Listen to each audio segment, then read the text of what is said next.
Tell me if this sounds familiar. You're drowning in a sea of deadlines, your car is making a sound that definitely isn't normal, and your mental health is hanging by a single, frayed thread. But when someone asks the simple question, "How are you doing?" or "Do you need a hand?" your brain automatically fires back with a practiced, "I'm fine, I've got it." You'd rather stay up until 4 a.m. watching YouTube tutorials to fix a leak yourself than call a professional or, heaven forbid, ask a friend for a favor. For some reason, the idea of being a burden feels more painful than the actual burden you're carrying. But here's the twist. This isn't just about being a strong, independent person. Choosing to never ask for help is a deeply layered psychological phenomenon, and the reasons behind it are more complex than you've ever been told. The numbers explain why you feel this way. Recent studies on social support and help-seeking behavior suggest that nearly 40% of people in high-stress environments report a significant resistance to assistance. While we live in a culture that superficially praises community, the underlying message we receive is that vulnerability equals weakness. But while everyone is busy praising your resilience, almost nobody is talking about the psychological toll that hyper-independence takes on your nervous system. And trust me, the reasons you're staying silent reveal something profound about your early development and your current identity. Let's start with the most common driver, the fear of being a burden. But wait, before you think, well, obviously, let me blow your mind for a second.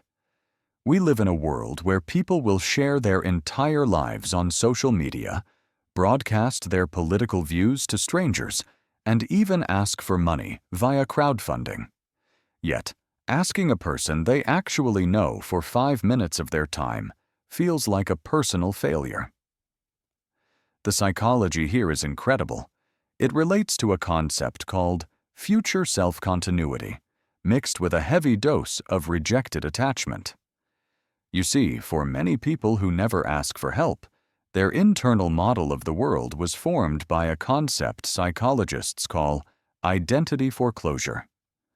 At some point in your past, perhaps in childhood, you subconsciously decided that the only way to be safe or valued was to be the easy one, the one who didn't need anything. You committed to the identity of the fixer or the lone wolf before you even had a chance to explore what it felt like to be supported. To you, asking for help isn't just a request for a favor. It's a threat to the very foundation of who you've built yourself to be. This often leads to what researchers call hyper-independence. While it's marketed as a strength in our hustle culture, in clinical terms, it's often recognized as a trauma response. If you grew up in an environment where your needs were met with irritation, or worse, ignored entirely, your brain performed a cost-benefit analysis. It learned that the emotional cost of being rejected was far higher than the benefit of the help you might receive. So, you simply stopped asking. You became your own island, not because you wanted to be, but because it was the only way to avoid the sting of disappointment. But here's where it gets even weirder. People who avoid asking for help often score incredibly high on temporal discounting awareness. This sounds fancy, but here is what it actually means. You are so hyper-aware of the future, social debt you might owe that you'd rather suffer in the present than feel like you owe someone later. You see a favor not as an act of kindness, but as a transaction, a ledger that must eventually be balanced. This creates a state of constant social anxiety where you're running a mental spreadsheet of every interaction, trying to ensure you're always in the black. And get this behavior is often linked to a deep-seated fear of impression management. You are meticulously strategic about how the world perceives you. You want to be seen as the person who has it all together, the person people come to, not the person who needs. You see a request for help as a variable you can't control once it's out in the open. You're terrified that the moment you say, "I need you," you lose the power to define yourself as capable. But let's be real for a second. Is this wisdom, or is it a hidden form of self-sabotage? That is the million-dollar question. Some of you are being genuinely self-reliant and capable, but others might be limiting your potential and your relationships because you're too terrified of the vulnerability that comes with interdependence. The psychology here isn't bad, but it is revealing about how you navigate the landscape of human connection. There is also a psychological concept known as the illusion of transparency. This is the tendency for people to overestimate how much their internal states are obvious to others. You might be sitting there, internally screaming for support, but because you've become so good at masking, no one notices. You then feel a sense of secondary rejection, feeling upset that no one is helping you, even though you've never actually asked. It's a self-perpetuating cycle. You don't ask because you don't want to be a burden, but you feel lonely because no one sees your struggle, which only reinforces the idea that you have to do everything yourself. If you've spent your life operating from this place of silent endurance, you might feel like you've reached a dead end. But there is a hidden layer to this behavior that goes beyond simple self-reliance. It's what psychologists call the competence paradox. Because you never ask for help, you have been forced to develop a range of skills that most people never touch. You've become an expert problem solver, a lateral thinker, and someone with a high threshold for cognitive load. But the paradox is that the more competent you appear, the less likely people are to offer help, further reinforcing your belief that you are on your own.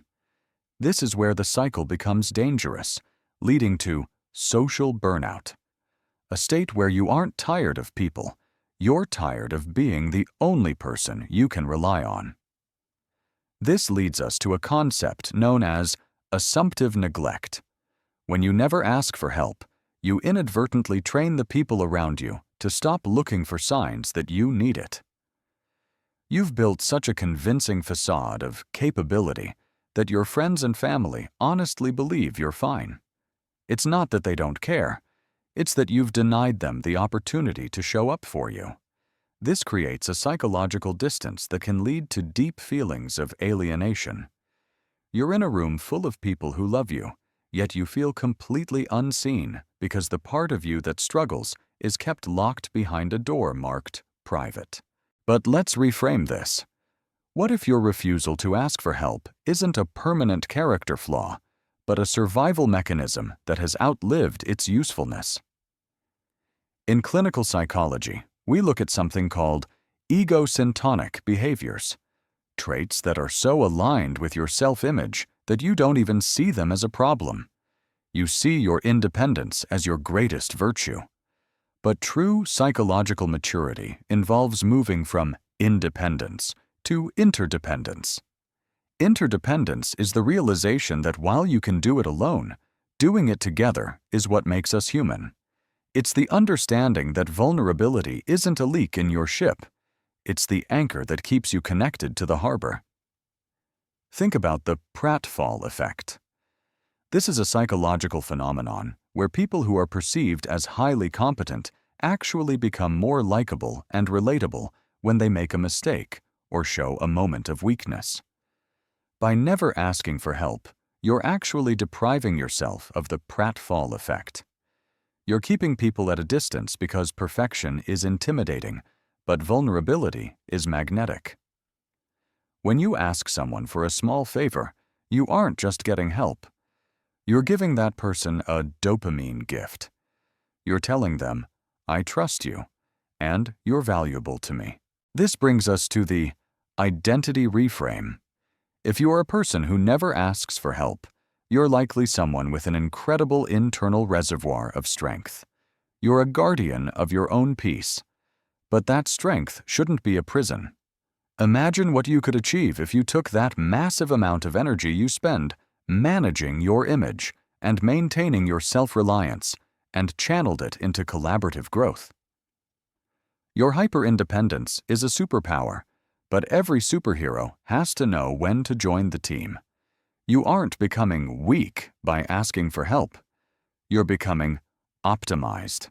You're acknowledging the reality of the human condition, that no nervous system was designed to regulate itself in total isolation. We need to talk about relational resiliency. This is the ability to bounce back from challenges using the strength of your social network. By opening the door just a crack, you allow your relationships to thicken. You move from a single point of failure life, where everything rests on your shoulders, to a distributed network of support. This isn't about being needy, it's about being strategically wise. It's about recognizing that future self-continuity is much brighter when your future self is surrounded by people who have been allowed to help you along the way. As we wrap this up, I want you to sit with a final thought. We often treat our lives like a solo performance, where we are the lead actor, the director, and the stagehand all at once. We think the audience is waiting for us to mess up, so we never ask for a cue. But life isn't a performance. It's a rehearsal that never ends. And in this rehearsal, the most profound moments don't happen when the spotlight is on you standing alone. They happen in the quiet moments behind the scenes, when you turn to someone and say, "I'm not sure how to do this part." And they say, "Me neither. Let's figure it out." The psychology of people who never ask for help is a story of strength, but it's also a story of a silent, heavy burden. It's a story of a child who had to grow up too fast, or a person who was taught that their value was tied to their utility. But you are more than your utility. You are more than what you can do for others. You are a human being whose primary need is connection, not just contribution. Next time you feel that familiar urge to say, "I'm fine," while your world is crashing down, I want you to try an experiment. Ask for something small. Not because you can't do it, but because you deserve the connection that comes with the asking. You might find that the world doesn't see you as weaker. It finally sees you as human. And being human is the only thing you were ever actually required to be.